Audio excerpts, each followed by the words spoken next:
সেশনের চিহ্নিত ও 40 ঊর্ধ্ব সন্ত্রাসীরা, আমি আবার বলছি নাম ছাত্রদল কিন্তু 40 ঊর্ধ্ব বয়স তাদের, এই সন্ত্রাসীরা রামদা চাপাতি সহ দেশীয় অস্ত্র নিয়ে শিক্ষার্থীদের উপর ঝাঁপিয়ে পড়ে। জবি ছাত্রদলের যুগ্ম আহ্বায়ক মোস্তাফিজুর রহমান রুমি এবং জাফর সহ অন্যান্য সশস্ত্র সন্ত্রাসীরা অডিটোরিয়ামের ভিতর থেকে জকসু সদস্য আবদুল্লাহ ও শিবির নেতা বখতিয়ার সহ সাধারণ শিক্ষার্থীদের মারধর করতে করতে বের করে দেয়। এমনকি ক্যাফেটেরিয়ার ভিতর জোরপূর্বক ঢুকে জকসু সদস্য আবদুল্লাহকে নির্মমভাবে মারধর করা হয়।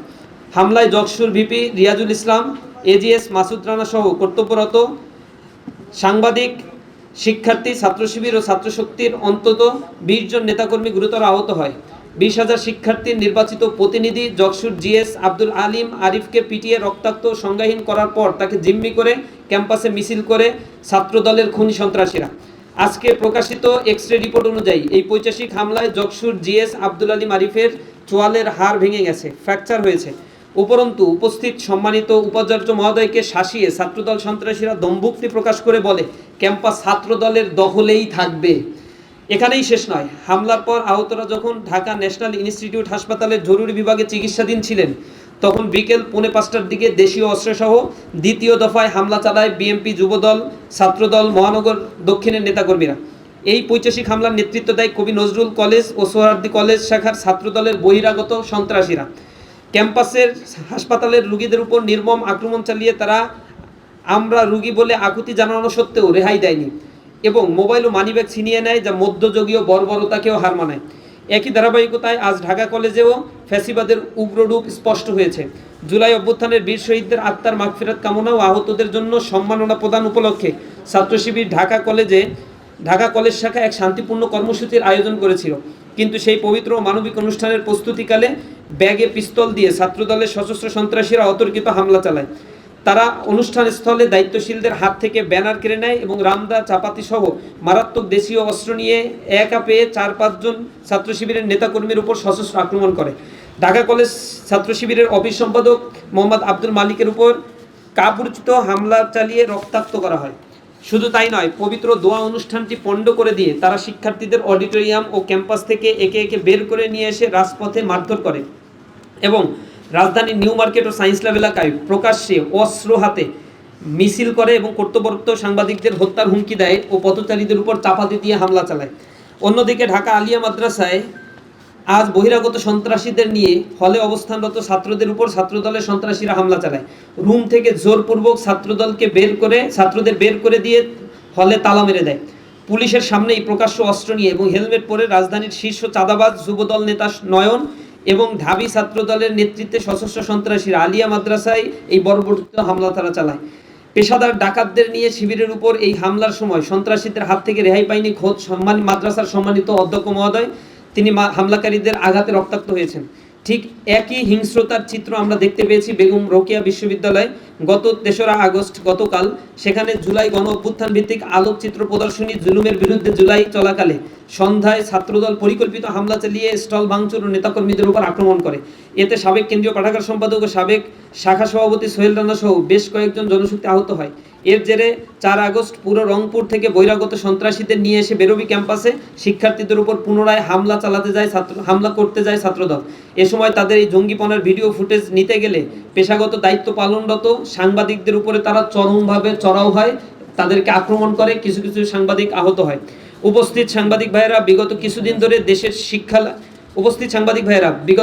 ধরে দেশের শিক্ষালয়গুলোতে এক সুসংগঠিত উপায়ে ছাত্র সংসদের নির্বাচিত প্রতিনিধিদের উপর সম্পূর্ণ বিনা উস্কানিতে একের পর এক সমন্বিত হামলা চালানো হচ্ছে।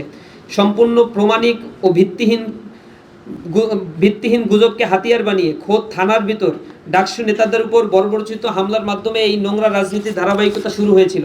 এরই ধারাবাহিকতায় ঢাকা বিশ্ববিদ্যালয়ে ডক্টর মোহাম্মদ শহীদুল্লাহ হলের পর আজকে জকসু নেতৃবৃন্দের উপর এই ন্যাক্কারজনক হামলা চালানো হলো। এই ধারাবাহিক হামলার পেছনে সরকারের উচ্চ মহল থেকে প্রত্যক্ষ উস্কানি দেয়া হচ্ছে বলে আমরা স্পষ্ট মনে করি। অত্যন্ত পরিতাপের বিষয় হলো দেশের সর্বোচ্চ বিদ্যাপীঠগুলোতে একের পর এক সন্ত্রাসী হামলা ও শিক্ষকদের লাঞ্ছিত করার পর আজ পর্যন্ত কোনো একটি ঘটনারও কোনো প্রকার সুষ্ঠু বিচার বা প্রশাসনিক ব্যবস্থা গ্রহণ করা হয়নি। প্রশাসনের এই রহস্যজনক নীরবতা অপরাধীদের আরও বেশি বেপরোয়া করে তুলছে। এরই মাধ্যমে ছাত্র জনতার গণ অভ্যুত্থানের পর ক্যাম্পাসে একটি সুষ্ঠু গণতান্ত্রিক ও সহনশীল রাজনৈতিক পরিবেশ বিনির্মাণের যে আকাঙ্ক্ষা তৈরি হয়েছিল তা অঙ্কুরেই বিনষ্ট করা হচ্ছে। সাধারণ শিক্ষার্থী ও ছাত্র সংগঠনগুলোর প্রতিবাদের ভাষা কেড়ে নিয়ে বর্তমান সরকার এক নতুন কর্তৃত্ববাদী শাসন কায়েম করার অপচেষ্টা চালাচ্ছে। নির্ভরযোগ্য জাতীয় সংবাদ মাধ্যমে প্রকাশিত সর্বশেষ অপরাধনামা পর্যালোচনা করলে দেখা যায়, কেবল বিগত জুলাই মাসেই দেশ জুড়ে খুন, ধর্ষণ, দখলবাজি, টেন্ডারবাজি সহ এই দলের অন্তত ৩০০টি প্রকাশ্য সন্ত্রাসী অপরাধের চিত্র উঠে এসেছে।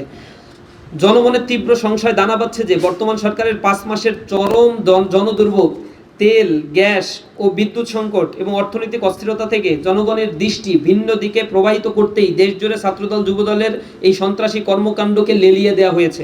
আমরা স্পষ্ট ভাষায় হুঁশিয়ার করে দিতে চাই, শিক্ষার্থীদের উপর হামলা চালিয়ে নিজেদের সন্ত্রাসী সক্ষমতা যাচাইয়ের এই অপচেষ্টা আপনাদের জন্যই বুমেরাং হবে।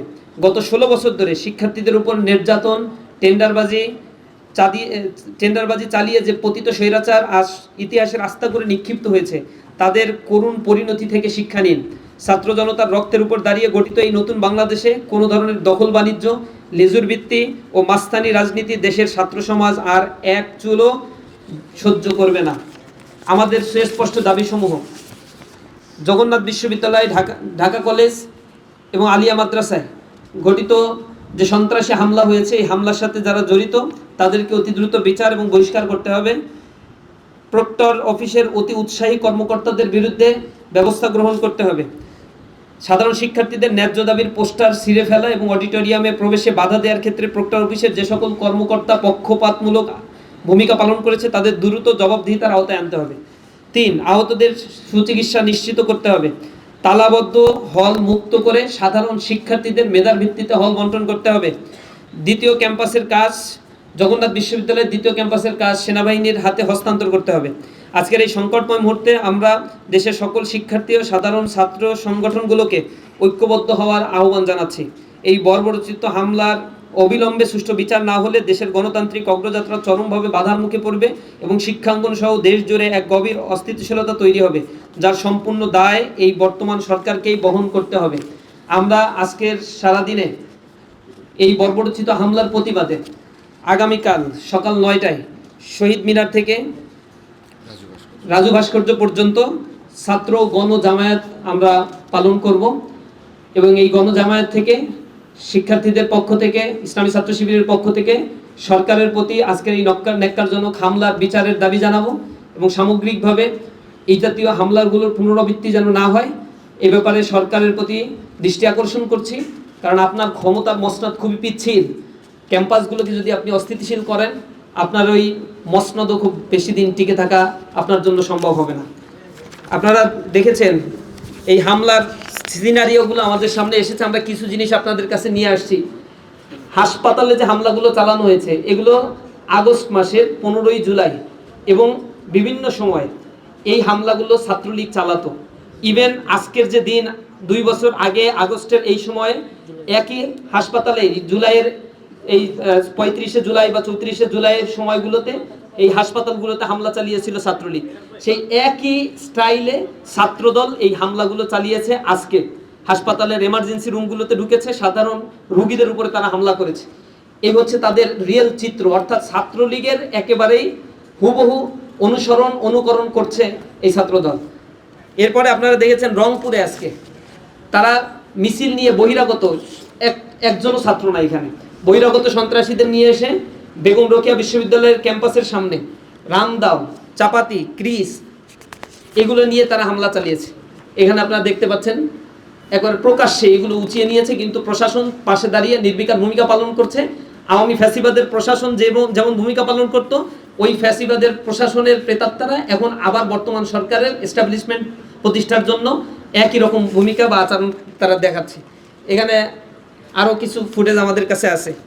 জগন্নাথ বিশ্ববিদ্যালয়ে আজকে যারা হামলা করেছে, এখানে আমরা দেখাচ্ছি যে ছাত্রদলের আহ্বায়ক, তার পাশের ছাত্রদলের, এগুলোর 15 বছর আগে ছাত্র জীবন শেষ হয়ে গেছে। ছাত্র বলতে আমার বারবার একটু লজ্জা লাগছে। তারপরেও কমিটিতে আছে, কমিটিরও মেয়াদ উত্তীর্ণ হয়ে গেছে। তারপরেও তাদের কমিটিতে যারা সভাপতি সেক্রেটারি আছে, এগুলো হচ্ছে বিএমপি করার বয়সও মনে হয় শেষ হয়ে গেছে। এরা হচ্ছে প্রকাশ্যে বলছে এই ক্যাম্পাস ছাত্রদলের নিয়ন্ত্রণে থাকবে, ভিসিকে শাসাচ্ছে তারা, ক্যাম্পাস ছাত্রদলের নিয়ন্ত্রণে থাকবে, আর ভিসি হচ্ছে মাথা নাড়াচ্ছে, কারণ ভিসি হচ্ছে তাদের অনুগ্রহে এই পদ পেয়েছে এবং এখন ভিসির দায়িত্ব পালন করছে। ন্যূনতম একাডেমিক যোগ্যতা তার ভিতরে নেই। এখানে জিএস যিনি জগন্নাথ বিশ্ববিদ্যালয়, তার উপরে হামলা করা হয়েছে, রক্তাক্ত হয়েছে, তিনি হাসপাতালে আহত অবস্থায় আছেন, গুরুতর অবস্থায় আছেন। এখানে দেখেছেন আপনারা তোফাজ্জল হত্যাকাণ্ডের ঘটনা ঘটেছিল ঢাকা বিশ্ববিদ্যালয়ে। এই হত্যাকাণ্ডের যারা মূল আসামি তাদের মধ্যে একজন হচ্ছে শেখ রমজান আলী রকি। আজকে এই হেলমেট বাহিনীর জেরাক্স কপি হচ্ছে নয়ন, চাঁদাবাজের একেবারে মাফিয়া চাঁদাবাজ ঢাকার, এই মাফিয়া চাঁদাবাজ নিয়ে আসছে এই হত্যাকারীকে। রকি হচ্ছে এই তোফাজ্জল হত্যাকাণ্ডের আসামি, কিন্তু তাকে নিয়ে এখনো পর্যন্ত এই চাঁদাবাজরা এই সন্ত্রাসদেরকে, এই খুনিদেরকে পুনর্বাসন করার জন্য সরকারের একেবারে প্রচ্ছন্ন মদদে প্রশাসনের নাকের ডগায় এই ভূমিকাগুলো তারা পালন করছে। অর্থাৎ বাংলাদেশে এই খুনের রাজত্ব কারা কায়েম করছে? যে হাজারের উপরে খুন হয়েছে বিগত 5 মাসে, সেই হাজারের উপরে খুনের নেতৃত্ব কাদের মাধ্যমে দেয়া গিয়েছে, এগুলো তার স্পষ্ট প্রমাণ। হাসপাতালে ঢুকে ছাত্রদলের হামলার আরো কিছু চিত্র আপনারা দেখতে পাচ্ছেন। একেবারে রুগী সামনে যাকে পাচ্ছে তাকেই হামলা করছে। হাসপাতালের ভিতরে অস্ত্র সহ তারা হাসপাতালে প্রবেশ করছে এবং এগুলো দিয়ে এলোপাথারি মারছে রুগীদের উপরে, সেখানে রুগীর স্বজনদের উপরে। সায়েন্স ল্যাবে আজকে ঢাকা কলেজে কোনো ধরনের উস্কানি ছাড়াই সেখানে পথচারীদের উপর হামলা করেছে, চাপা দিয়ে গুরুতর আহত করেছে কয়েকজনকে। আমরা জানতে পেরেছি প্রায় 5 জন হাসপাতালে ভর্তি রয়েছে। একজন মুরব্বীর চেহারা আপনারা দেখতে পাচ্ছেন। এইগুলো কোনো ছাত্র সংগঠনের নেতাকর্মীরা, এখানে আজকে যারা হামলার সাথে জড়িত ছিল টোটাল হচ্ছে টোকাইদেরকে ভাড়া করে নিয়ে আসা হয়েছে এবং অর্থ দিয়ে তাদেরকে কিনে নিয়ে আসা হয়েছে। এখানে ছাত্রদলের হামলার শিকার হয়েছে জগন্নাথ বিশ্ববিদ্যালয়ের কোর্টের পাশের আইনজীবী। তিনি সেখানে হয়তো হাসপাতালে গিয়েছিলেন এবং হাসপাতালে চিকিৎসার জন্য বা তার রুগী ছিল, তার উপরে হামলা করে তাকে রক্তাক্ত করা হয়েছে। এখানে আপনারা দেখতে পাচ্ছেন জকসুবিপি রিয়াজুলের উপর সরাসরি ছাত্রদলের সভাপতি, মেয়াদোত্তীর্ণ এবং বয়সোত্তীর্ণ সভাপতি, তার নেতৃত্বে এই হামলাটা হয়েছে। ঢাকা আলিয়া মাদ্রাসায় সর্বজন স্বীকৃত অধ্যক্ষ, একজন শ্রদ্ধেয় শিক্ষক, একজন আলেমের উপরে তারা সশস্ত্র হামলা করেছে, তিনি এখনো হাসপাতালে ভর্তি অবস্থায় আছেন। ঢাকা আলিয়া মাদ্রাসায় হেলমেট পরা অবস্থায় এখানে তারা শোডাউন দিয়েছে, আর বলছে যে আপনারা কি করেন, পুলিশকে শাসাচ্ছে, গুলি করেন না কেন? এই হচ্ছে তার চরিত্র নয়নের। ঢাকা আলিয়া মাদ্রাসায় এই নয়নের নেতৃত্বে যাদের উপর হামলা করা হয়েছে তাদের ছবি আপনারা দেখতে পাচ্ছেন। ঢাকা কলেজের সামনে অস্ত্র সহ একবারে কাপড়ে মোড়ানো অস্ত্র হাতে সাংবাদিক যখন ছবি তুলছে তার দিকে আঙ্গুল তুলে দেখাচ্ছে হামলা করবে বা শাসাচ্ছে তাকে। অস্ত্র নিয়ে আসছে, গোলা বারুদ, তাও আবার এই অস্ত্র দিয়ে সাধারণ শিক্ষার্থীদের উপরে এই বহিরাগতরা হামলা করেছে। এবং জুলাই শহীদদের জন্য দোয়া অনুষ্ঠান ঢাকা কলেজের, এই দোয়া অনুষ্ঠানে সেখানে তারা অস্ত্র শস্ত্র সহ আক্রমণ করার জন্য উপস্থিত হয়েছে। এভাবে সোশ্যাল মিডিয়ায় ছড়িয়ে পড়া অসংখ্য ছবি আছে যেখানে সাংবাদিকদের উপরে আক্রমণ করা হয়েছে, সাংবাদিকরা সেখানে রক্তাক্ত হয়েছে, শিক্ষকদের লাঞ্ছিত করা হয়েছে। এটা আর কোনো ছাত্র সংগঠনের পজিশনে আর ছাত্রদল নাই। এটা কেন্দ্র কমিটি থেকে একবারে রুরাল লেভেল পর্যন্ত প্রতিটা বিশ্ববিদ্যালয়ে তাদের কমিটির মেয়াদ এবং ছাত্রত্ব অন্তত 10-15 বছর আগে শেষ হয়ে গিয়েছে। এই অছাত্ররা কোন ইন্টেনশন নিয়ে এই ক্যাম্পাসগুলোতে আছে? জগন্নাথ বিশ্ববিদ্যালয়ে আপনারা খেয়াল করবেন, সেখানে ছাত্রদলের আজকের ঘটনার মূল কারণটা হচ্ছে ছাত্ররা প্রথমে ইনকলাব মঞ্চের ব্যানারে সেখানে গিয়ে ইউজিসির চেয়ারম্যান উপস্থিত হয়েছে, তার কাছে তারা স্মারকলিপি দেবে, দাবি করবে যে ঠিকাদার প্রতিষ্ঠানের উপরে কাছে এই প্রতিষ্ঠানের হল নির্মাণের দায়িত্ব দেওয়া যাবে না। প্রায় 10,000 কোটি টাকার একটা প্রজেক্ট, এই প্রজেক্টটা দিতে হবে সেনাবাহিনীর হাতে যাতে খুব দ্রুত এই হল নির্মাণ হয়। এর আগেও 15,000 কোটি টাকা এখানে দেওয়া হয়েছিল, 1500 কোটি টাকা সম্ভবত, বা 15,000 কোটি টাকা সামথিং এমন দেওয়া হয়েছিল, 1500 কোটি টাকা। সেটা তৎকালীন সময়ের যারা যে ভিসি ছিল, আওয়ামী লীগের যুবলীগের ভিসি ছিল, সেই ভিসি সেটা পুরো টাকাটাই মেরে খেয়ে ফেলছে। এখন আবার এই টাকাটা বরাদ্দ দেওয়ার কথা, সেই টাকাটাও যাতে ঠিকাদারি প্রতিষ্ঠানের কাছে দেয়, এই ঠিকাদারি গ্রহণ করবে ছাত্র দলের নেতাকর্মীরা বা ওই এলাকার যারা বিএনপির নেতাকর্মীরা আছে, সেখানে অনেক ভাগ বাটোয়ারার ব্যাপার আছে। আমাদের স্পষ্ট কথা হচ্ছে স্টুডেন্টদেরকে স্বার্থকে প্রায়োরিটি দিতে হবে, এখানে দ্রুত হল নির্মাণ করতে হবে। অত্যন্ত ভোগান্তির মধ্য দিয়ে জগন্নাথ বিশ্ববিদ্যালয়ের শিক্ষার্থীরা পড়াশোনা করে, একটা ন্যূনতম হল জগন্নাথ বিশ্ববিদ্যালয়ের ছাত্রদের জন্য নাই, যা অত্যন্ত লজ্জাজনক। এই বিশ্ববিদ্যালয়ের জন্য যেমন লজ্জাজনক, তেমনি একইভাবে প্রশাসনের জন্য, শিক্ষা মন্ত্রণালয়ের জন্য, ইউজিসির জন্য লজ্জাজনক। এই জায়গা থেকে যখন বরাদ্দ দেওয়া হচ্ছে, শিক্ষার্থীরা সেভারাল টাইম আন্দোলন করে যেই টাকাটা স্যাংশন করেছে, সেই টাকাটা এখন ঠিকাদারি প্রতিষ্ঠানের মাধ্যমে ছাত্রদল যুবদলের ভাগ বাটোয়ারার বস্তুতে পরিণত কেন করা হইল না? এই জন্য কোনো উস্কানি ছাড়াই আজকে আমাদের নেতাকর্মীদের উপরে, যক্ষণ নেতাকর্মীদের উপরে হামলা করা হলো। সুতরাং আমরা এখানে বলতে চাই, তাদের যে চরিত্র এখন দেখা দিয়েছে, এটা কোনো ছাত্রবান্ধব কোনো চরিত্র না। সকল ক্যাম্পাসে তারা ছাত্রদের দ্বারা ধিকৃত হয়েছে, এই কারণে আজকে তারা সন্ত্রাসের রাস্তায় তারা বাছাই করে নিয়েছে। আমরা সরকারের দৃষ্টি আকর্ষণ করি, প্রধানমন্ত্রীর দৃষ্টি আকর্ষণ করি, আপনার পতনের জন্য এই যুবদল ছাত্রদলই কিন্তু যথেষ্ট হবে। তাদের লাগাম ধরেন, যদি এখনও লাগাম ধরতে না পারেন তাহলে সময়ের অপেক্ষা করেন। আপনাদের সকলকে আজকে এই সংবাদ সম্মেলনে আসার জন্য আন্তরিকভাবে ধন্যবাদ জানিয়ে আমার কথা শেষ করছি। আসসালামু আলাইকুম রহমতুল্লাহ।